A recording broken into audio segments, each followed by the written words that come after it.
जय जगन्नाथ सांग मैंने आज रविवार 26 तारीख रविवार आज हूँ लास्ट दिन जो मैंने पुनई ठार आइंस छाड़े जावाई बोलबम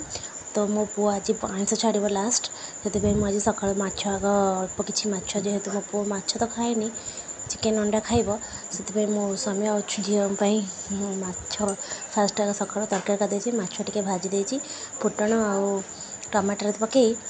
तापरे सीजा आलू भात पकई देती अल्प आलू मुझे जेहेतु तरकारी करी अल्प आलू छोट छोट आलू 4-5टा पकई देती तापरे से लुण हलदी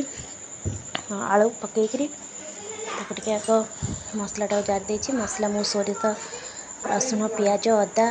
सब मिसई बाटी देती आटे आलू पकईकि टे जस्ट संतुली देकी तापरे मसला देदेबा मसला देके पानी देदेबा माछ फुटिले पानी फुटिले माछ पकेबा माछ तरकारी आग सका रेड चिली पाउडर पकई देती मसलार कलर हाँपाई यहाँ काश्मीर चिली तापरे पानी फुटिगले पानी टुआ देदेबा पानी फुटिगले माछ पकईदेबा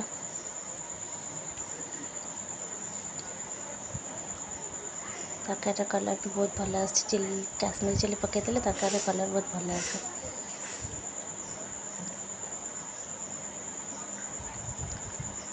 5-10 मिनट फुटिया छाड़देबा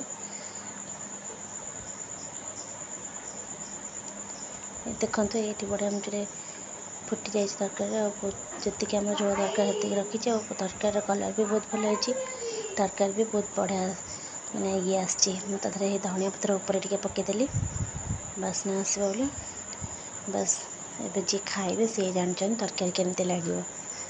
आपन बनइले निहाती जानीपर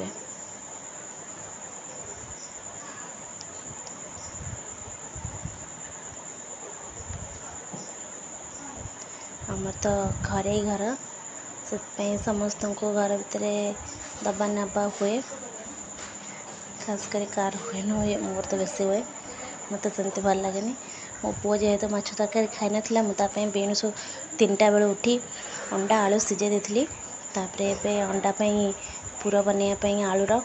मसला कस देती आलूर पूरा बनवाई मसला कसी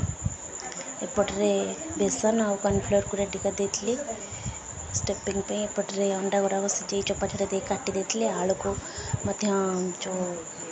तार ये दे देती तापरे अंडा पकड़ा सारा पर मुझे चिकेन पकड़ा रेडी कर मेरिनेट कर देती चिकेन को एबे चिकेन को टिके रेस्ट देदेबा आधा घंटे 45 मिनट तापरे ये चिकेन आमर मेरिनेट हो जाए मु चिकेन पकड़ा छाणी देती एबे आमर लाइन नहीं लाइन वर्षा हो जेहेतु से कलर देखा जाऊन ठीक से ये आमर पकड़ा भी हो गला प्राय एबे मु काढ़ी देती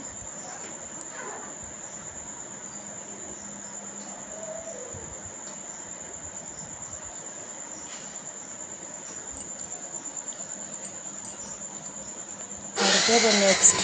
आज जी रहा बाकी करवा।